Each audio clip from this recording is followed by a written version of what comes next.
अंतरराष्ट्रीय युवा विद्वान, जैन दर्शन में यूनिवर्सिटी टॉप व गोल्ड मेडलिस्ट, जैन सिद्धांत एवं न्याय विषयों को सरलता से समझाने वाले, यूएसए, इंग्लैंड, ऑस्ट्रेलिया आदि अनेक देशों में जैन धर्म की महती प्रभावना करने वाले, पंडित टोडरमल पुरस्कार, युवा विद्वत रत्न आदि अनेक पुरस्कारों से सम्मानित मूर्धन्य विद्वान डॉक्टर संजीव कुमार गोधा जयपुर द्वारा जानिए धर्म का मर्म।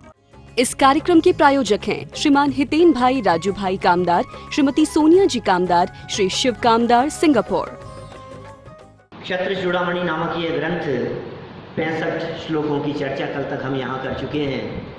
चर्चा को थोड़ा सा आगे बढ़ाते हैं। 66 नंबर का श्लोक है। वादीप सिंह सूरी आचार्य द्वारा लिखा गया यह प्रसंग। राजा सत्येंद्र युद्ध भूमि में थे और युद्ध के बीच में ही कषाएं थोड़ी सी मंद हुई, पर वैराग्य भाव जागृत हो गया और दीक्षा लेने का परिणाम उनके मन में आ गया। सच ही कहा है, जैसी गति वैसी मति, बुद्धि भी और जैसी मति वैसी गति। वर्तमान में हमारी जैसी मति है उसी के अनुसार हमारी गति का बंधन होगा, और फिर जैसी गति का बंधन हो जाएगा फिर मति भी उसी के अनुसार चलने लगेगी। एक बहुत सुंदर वाक्य पीछे भी कहा था, विनाश काले विपरीत बुद्धि जैसा, तादर्शी जायते बुद्धि।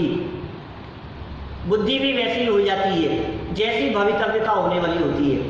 रावण जैसा बुद्धिमान व्यक्ति क्या हो गया, उसको नरक आयु बन गई थी बेचारे को, बुद्धि उसी अनुसार चलने लगी, खोटा कार्य करने का परिणाम आ गया। राजा सत्येंद्र को पुनः पश्चाताप। 66 नंबर श्लोक। विषयासंग दोषोऽयं त्वयैव विषयीकृत साम्प्रतं वा विषप्रख्ये मुञ्चात्मन् विषये स्पृहा। हे आत्मा, इस विषयासक्ति दोष को तूने ही प्रत्यक्ष कर लिया है। क्या कह रहे हैं? हे आत्मा, इस विषय आसक्ति रूपी दोष को तूने ही प्रत्यक्ष कर लिया है। अतएव अब तो विष के समान इंद्रियों के विषय में इच्छा को छोड़ दे। वैराग्य की भावना चल रही है, मन में भाव आ रहा है, ओहो ये पंचेंद्रिय विषय भोगों के भोग ये जहर के समान हैं। अब जब हम इन्हें प्रत्यक्ष जहर रूप देख रहे हैं तो भावना क्या भा रहे हैं कि इसको छोड़ दे। देखिए, राजा सत्येंद्र स्वयं सोच रहे हैं, भो आत्मन, हे राजा सत्येंद्र, पंचेंद्रियों के विषयों में अति आसक्त रहकर अनेक प्रकार के दोष तुमने स्वयं किए हैं, किसी और ने नहीं, स्वयं ने किए हैं, जिसका परिणाम सामने प्रत्यक्ष है। भोगों का परिणाम ही तो है ये युद्ध। हम भोगों में लगे रहे और काष्ठांगार ने हमारे खिलाफ सेना को भड़का लिया और युद्ध हो रहा है, ये उसी का परिणाम है, ये प्रत्यक्ष देखा है।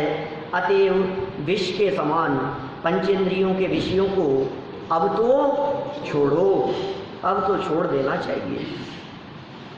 दृष्टि के स्वसन्मुख हो जाने से सृष्टि स्वयं बदल जाती है। दृष्टि यदि स्वभाव सन्मुख होती है तो सृष्टि अपने आप बदल जाती है, क्योंकि देखने का नजरिया बदल गया ना। व्यक्ति वही है, निगाह बदल गई हमारी, निगाह बदल गई तो जो अच्छा था, जो उपकारी लगता था, हितैषी लगता था, अब कहते हैं अब निगाह बदल गई हमारी उसके प्रति, अब वो बात नहीं है उससे, अब वैसा प्रेम नहीं है। ये क्या हो गया? दृष्टि के बदलते ही, दृष्टि स्वसन्मुख होते ही, दृष्टि स्वभाव सन्मुख होते ही सृष्टि स्वयमेव बदल जाती है, सृष्टि अपने आप बदल जाती है। दृष्टि बदली, सृष्टि बदल जाएगी। अतः रणभूमि में वैराग्य में विचार करते समय राजा सत्येंद्र को काष्ठांगार पर क्रोध नहीं आया। वो लड़ते लड़ते क्रोध नहीं आया, उसके प्रति वैर भाव पुष्ट करने की बात तो बहुत दूर रह गई। वैर भाव धारण करने की बात, इसको देख लूंगा, आज मौका नहीं है, कभी मौका आने पर देख लूंगा, ऐसा बैर धारण करने की बात तो बहुत दूर रह गई। रानी विजया ने मुझे विषयासक्त बनाया, नहीं तो मैं विषयासक्त नहीं होता। ऐसा भाव भी राजा के मन में नहीं आया। आधा वाक्य पढ़ा ना तो ऐसा लगे क्या कह रहा है ये राजा। रानी विजया ने मुझे विषयासक्त बनाया, नहीं तो मैं विषयासक्त नहीं होता। मतलब अपना दोष दूसरे पे डाल रहा है। नहीं नहीं नहीं, ऐसा भाव भी नहीं आया,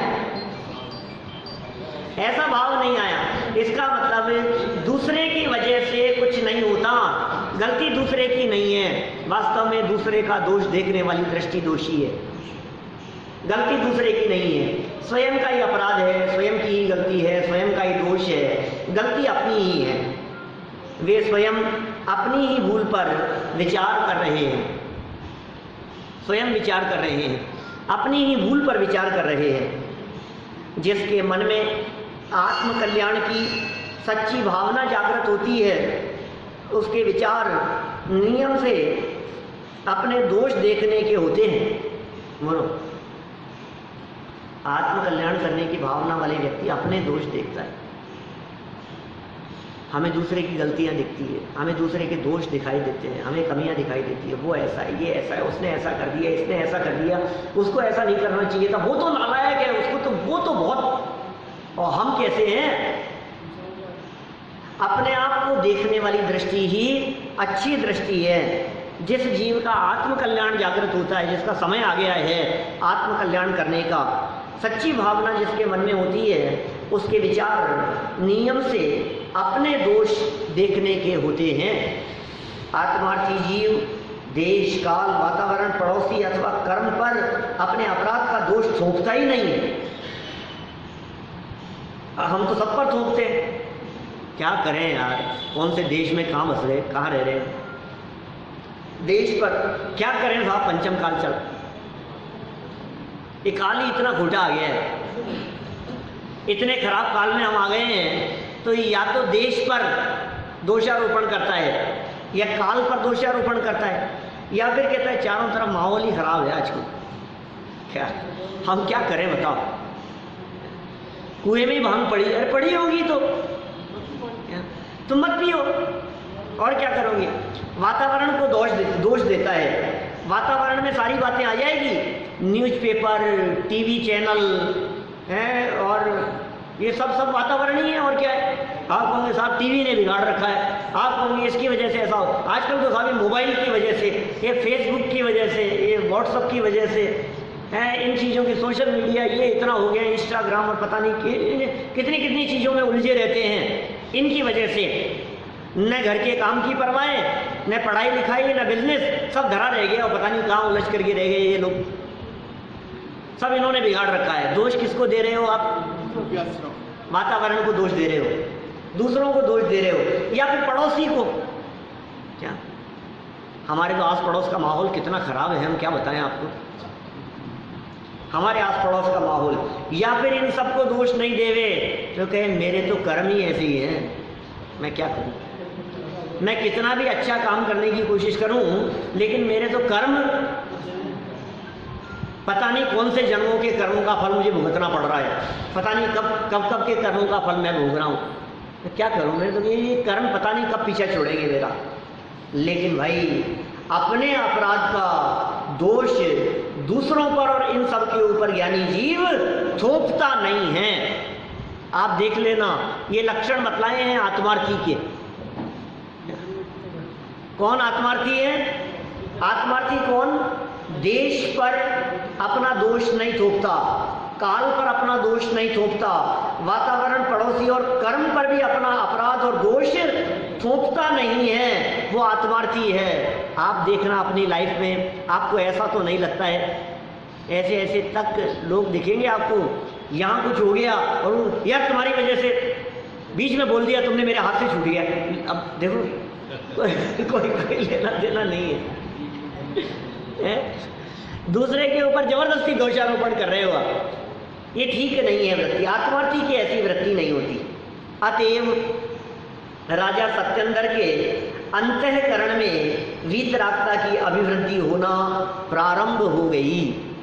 द्रव्याश्रम को छोड़ करके भावाश्रम में परिवर्तन करना शुरू कर दिया। द्रव्याश्रम तो अपने कंट्रोल में है ही नहीं, कंट्रोल तो भावाश्रम के ऊपर ही करना पड़ेगा। भाव मेरे हैं, द्रव्याश्रम द्रव्य कर्म वो तो पुद्गल के हैं, और दो द्रव्य में अत्यंता भाव है। निमित्त नैमित्तिक संबंध है। मेरे भावों का निमित्त पाकर वे कर्म बंधते हैं। जो बंधते हैं उनको कौन सा कर्म कहते हैं? द्रव्य कर्म। और जो मेरे विचार हो रहे हैं ये कौन सा कर्म है? और विचार से कर्म बंधे और फिर उन कर्मों के फल में जो मिला वो कौन से हैं? नौ कर्म। ध्यान है ना? तीन है ना? तो नौ कर्म को बदलना चाहता है, द्रव्य कर्म की तरफ दृष्टि नहीं है, और भाव कर्म को तो खबर ही नहीं है। भावों को संभालो, भाव कर्म से द्रव्य कर्म और द्रव्य कर्म से नौ कर्म, और नौ कर्म में फिर राग द्वेष तो बंधेगा भाव कर्म। ठीक है ना? 24 मई 2017 वितराग विज्ञान भाग 2 24 नंबर का प्रवचन, नहीं 12 नंबर का प्रवचन। देखो क्या कह रहे हैं यहाँ। राजा सत्येंद्र के अंतःकरण में वीतरागता की अभिवृद्धि होना प्रारंभ हो गई। 24 मई है ना, फिर वो 25 मई को भी आए थे क्या? 25 और 26 को आए थे। देखो इनका जन्मदिन था, इनके साहब का एक ही दिन आए थे वो जिंदगी में क्या? फिर वो आए, उसके बाद में मैं विदेश चला गया 1.5-2 महीने के लिए। तो फिर चलो, तो फिर वो 1.5-2 महीने का गैप पड़ जाए ना, फिर तो बात खत्म ही हो जाती है। फिर तो क्या है। चलो क्या कह रहे हैं यहाँ। नहीं तो वो द्रव्य कर्म भाव कर्म नौ कर्म की जो चर्चा पहले की गई थी वो याद दिलाई है मैंने आपको। अतएव राजा सत्येंद्र के अंतःकरण में वीतरागता की अभिवृद्धि होना प्रारंभ हो गई। धीरे धीरे वीतरागता का भाव अभिवृद्ध होने लगा। दूसरों के दोषों को देखने की प्रवृत्ति तो तीव्र कषाय से ही होती है, दूसरे के दोष देखने की वृत्ति। सो राजा की इस प्रकार की वृत्ति है नहीं। राज्यादि समस्त भोग्य वस्तु उच्छिष्ट है। बहुत सुंदर बात कह रहे हैं। उच्छिष्ट, उच्छिष्ट मतलब जानते हैं आप क्या होता है? वमन किया हुआ, उल्टी किया हुआ, उसे कहते हैं उच्छिष्ट। उच्छिष्ट भोजी, त्याग किया, वमन करके वापस, ये होते हैं ना तिरंज गति के ऐसे जीव, कुत्ते हैं, ऐसे जो जीव हैं खुद उल्टी करते हैं, खुद ही उसको चाट के दोबारा खा जाएं। माने जिसको छोड़ दिया उसको दोबारा ग्रहण करने की वृत्ति, ऐसी वृत्ति ये कह रहे राज्यादि भोग्य वस्तु ये सब उच्छिष्ट वस्तुएं हैं, इनको दोबारा ग्रहण करना योग्य नहीं है। क्या कह रहे हैं? भुक्त पूर्वमिदं सर्वं त्वयात्मन् भुज्यते तत् उच्छिष्टं त्यज्यतां राज्य मनन्ता सुभृद्भवा। हे आत्मन, इन सब पूर्व जन्म के भोगे हुए को तू भोगता है, भोग के छोड़ा है इन सबको। पूर्व जन्मों में अनंत बार इन सामग्रियों को भोग करके छोड़ा है। ये घर, ये महल मकान, ये गाड़ी बंगला, ये सारी चीज़ें तुझे पहली बार प्राप्त नहीं हुई है। भूतकाल में यदि दृष्टि देगा तो तुझे पता लगेगा कि अनंत बार इन पदार्थों को ग्रहण कर करके छोड़ा है, अनगिनती बार। आईफोन 10 भी कि हाँ, अरे वो तो अभी आया है, मोबाइल टेक्नोलॉजी उस समय कहाँ से? अरे भाई तुम्हें खबर नहीं है, ये सब प्रकृति अपने आप को दोहराती है भैया। पहले भी थे मोबाइल, क्या बात कर रहे हो आप? ये तो ऐसा कैसे हो सकता है? देखो, सूर्य अपने आप को 24 घंटे में दोहराता है। सूर्य, आज सूर्योदय हुआ, अब दोबारा कब होगा? कल सुबह होगा। 24 घंटे में दोहराएगा कि नहीं? प्रकृति की बात कर रहा हूँ मैं आपसे। आज कौन सा वार है?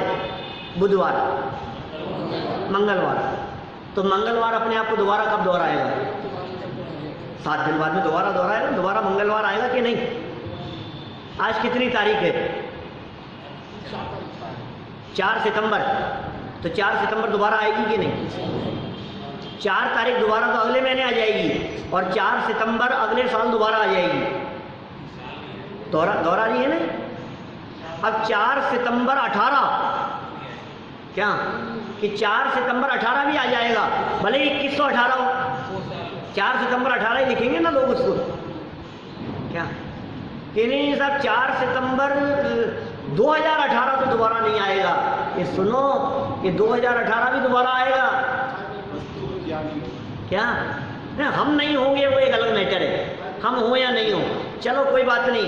21,000 वर्ष का पंचम काल चल रहा है, पंचम काल अपने आप को दोबारा दोहराता है कि नहीं? दोबारा आएगा कि नहीं पंचम काल? चौथे काल में तीर्थंकर हुए थे, ये चौथा काल दोबारा आएगा कि नहीं? नहीं आएगा तो भविष्य की 24वीं कैसे होगी? अवसर्पणी काल दोबारा आता है कि नहीं? ये सब हुंडाओ सर्पणी काल चल रहा है। सुनो, असंख्यात कल्प काल बीत जाने के उपरांत ये हुंडाओ सर्पणी काल भी अपने आप को दोहराता है। ये प्रकृति है।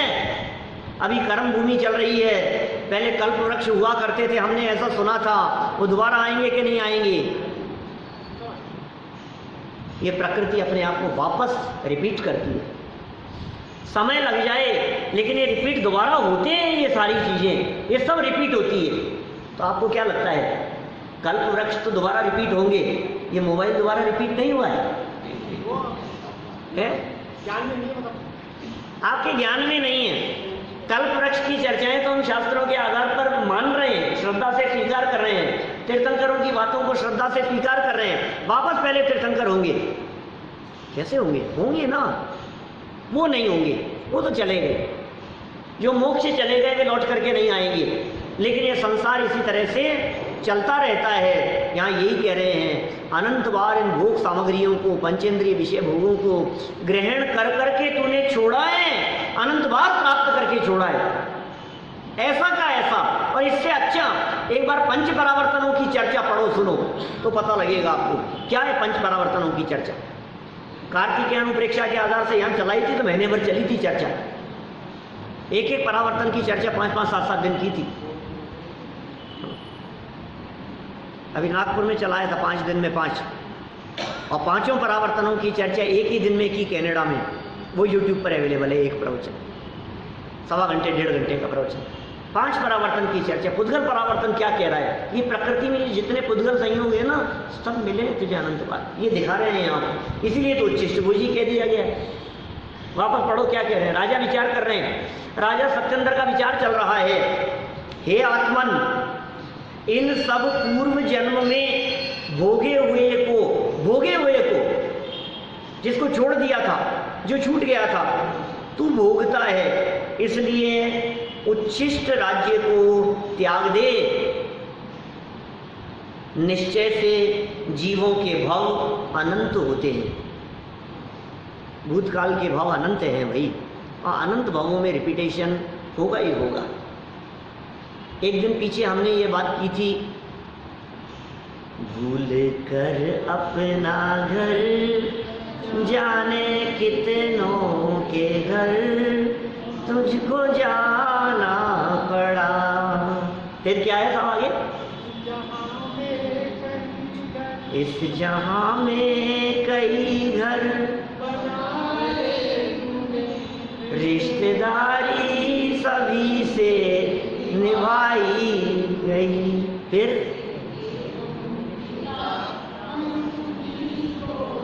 लो, ये अपन ने चर्चा की थी एक दिन पहले। जिनके थे हम पिता, अब उन्हीं को पिता यम बनाना पड़ा। जो बहन थी वो कभी माँ हो गई, जो माँ थी वो कभी पत्नी हो गई, जो पत्नी थी वो कभी पुत्री हो गई। ये चर्चा अपन ने पहले की थी। आज चर्चा दूसरी है। आज ये कह रहे हैं जो तुम्हारी पत्नी थी वो भूतकाल में अनगिनती बार पत्नी बन चुकी है। ये कह रहे हैं। क्या बोलो? माने ऐसा थोड़ी में कि 4, 5, 25 संबंध बता दिए, उसके अलावा कोई रिलेशन नहीं था। अरे अनंत जन्मों में रिलेशन तो अनंत बार रहा है पारस जी। क्या अब अनंत बार रिलेशन रहा है तो रिलेशन तो 10-5 गिनती के हैं, तो घूम फिर के कोई रिलेशन 50 बार होंगे कि नहीं होंगे? मनुष्य जन्म होकर के भी हो सकता है और तिर्यंश जन्म होकर के भी हो सकता है, स्वर्ग के देव देवी बनकर के भी हो सकता है। प्रथमानुयोग की कथाएं पढ़ते हैं तो 10-10 जन्मों तक उनका बैर चलता हुआ दिखाई देता है, 9 भवों तक प्रीति चलती हुई दिखाई देती है। राजुल कहती है, राजुल अति अकुलाए 9 भव की याद दिलाए।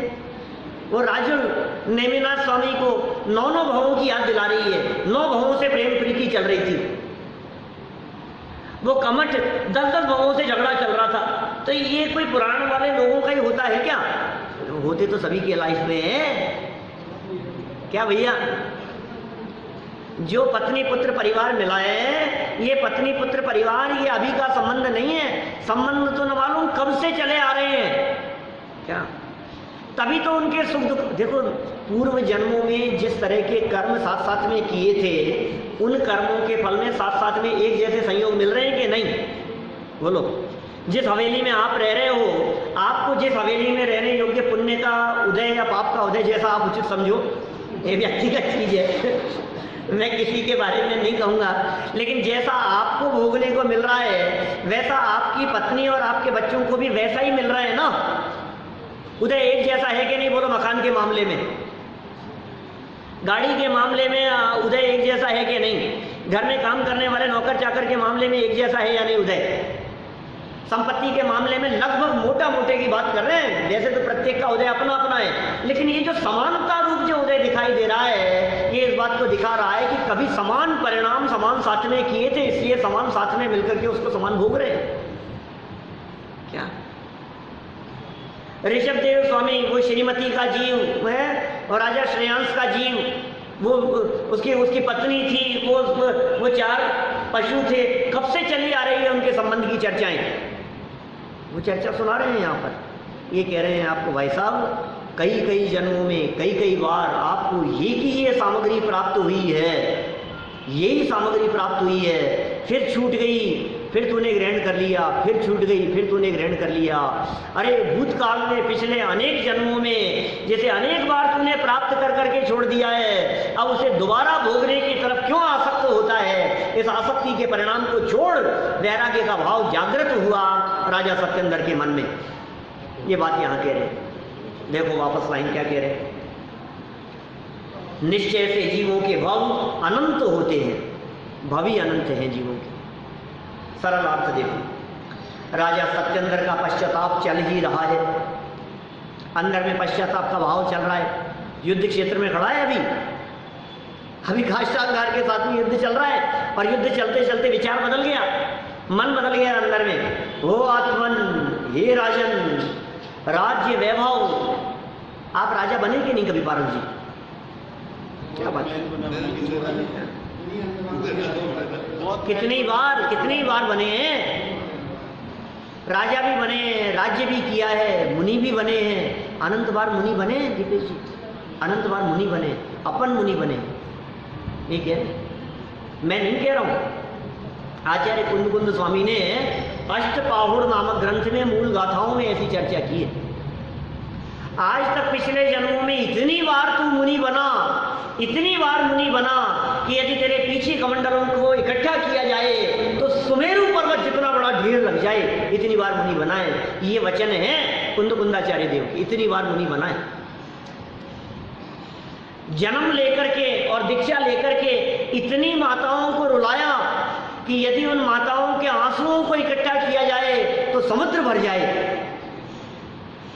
इतनी माओं को रुलाया है। ये चर्चाएं शास्त्रों की है। छेड़ाला की पंक्तियां हैं, मुनि व्रत धार अनंत बार ग्रेव्यक उपजायो, वे निज आत्म ज्ञान बिना सुख लेश न पायो। बोलो, मुनि व्रत धार अनंत बार ग्रेव्यक उपजायो, मुनि व्रत धारण करके अनंत बार ग्रेव्यकों में चला गया। वे निज आत्म ज्ञान बिना सुख लेश न पायो।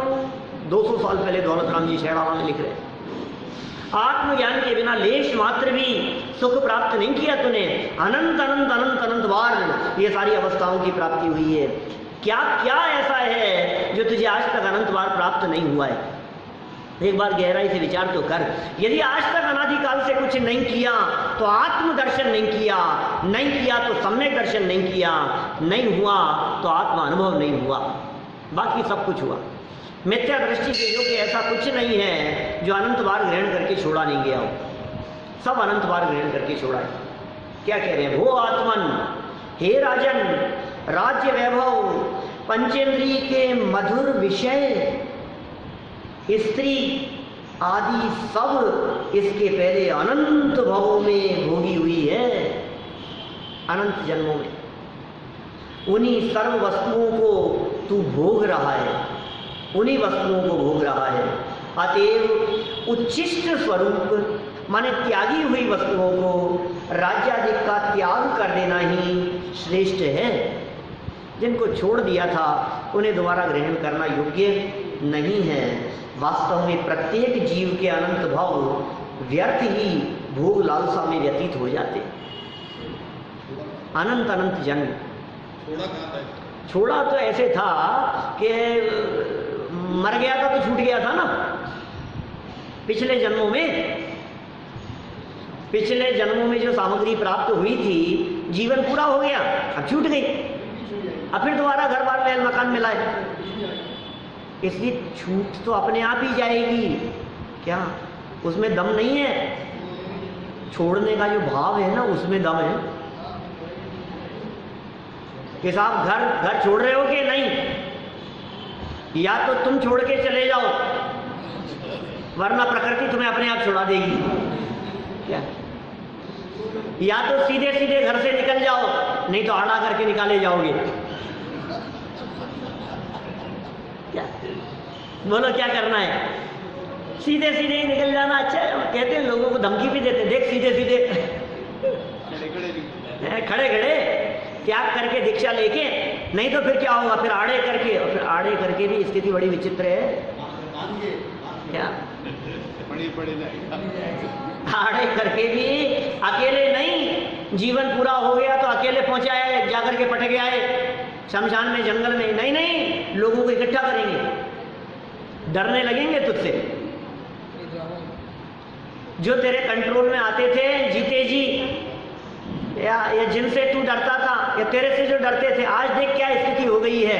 सब लोगों को इकट्ठा करके भी उठा करके ले जाएंगे नहीं, उनको बांध करके ले जाएंगे। उसको किसको? आड़े को। कौन आड़ा? मैं नहीं, ये जड़ शरीर, क्योंकि मैं तो पहले ही चला जाऊंगा, मैं तो पहले ही चला जाऊंगा। अब ये जो बच जाएगा ना मुर्दा, इसको ले जाएंगे, बांध करके ले जाने के क्या सवाल है आरज जी?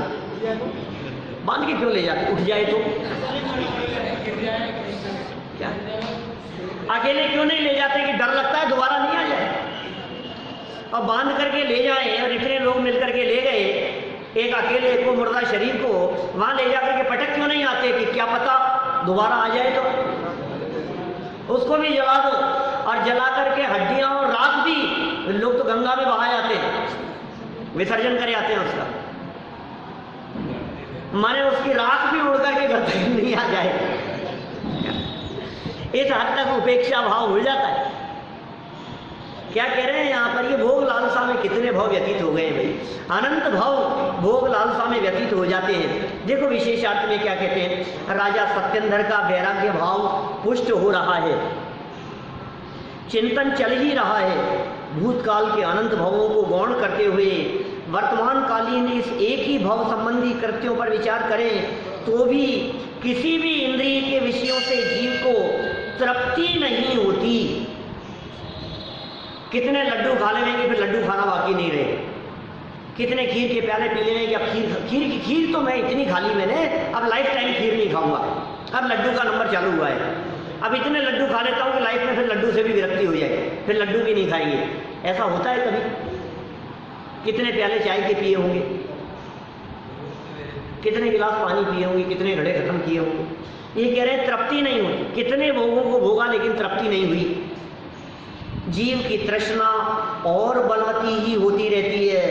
अतः यह निर्णय करना आवश्यक है कि न विषय भोगेशु भाग्यम भाग्यम विषयेषु वैराग्यम, विषयों को भोगना भाग्य नहीं है, किंतु विषयों से विरक्त होना ही भाग्य है। वाह!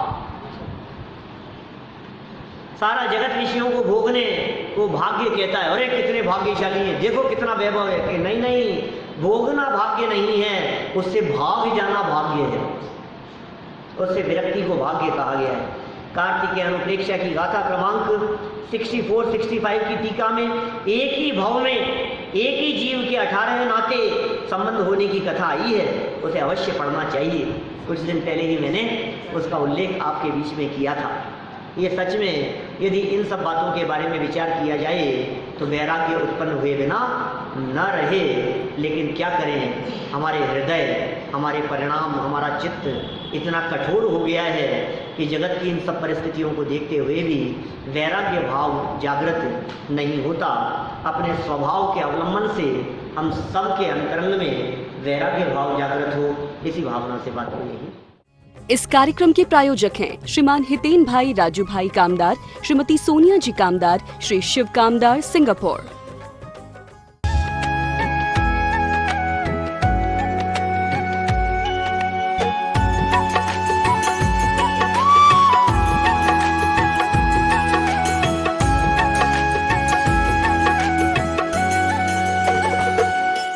अंतरराष्ट्रीय युवा विद्वान, जैन दर्शन में यूनिवर्सिटी टॉप व गोल्ड मेडलिस्ट, जैन सिद्धांत एवं न्याय विषयों को सरलता से समझाने वाले, यूएसए, इंग्लैंड, ऑस्ट्रेलिया आदि अनेक देशों में जैन धर्म की महती प्रभावना करने वाले, पंडित टोडरमल पुरस्कार, युवा विद्वत रत्न आदि अनेक पुरस्कारों से सम्मानित मूर्धन्य विद्वान डॉक्टर संजीव कुमार गोधा, जयपुर द्वारा जानिए धर्म का मर्म।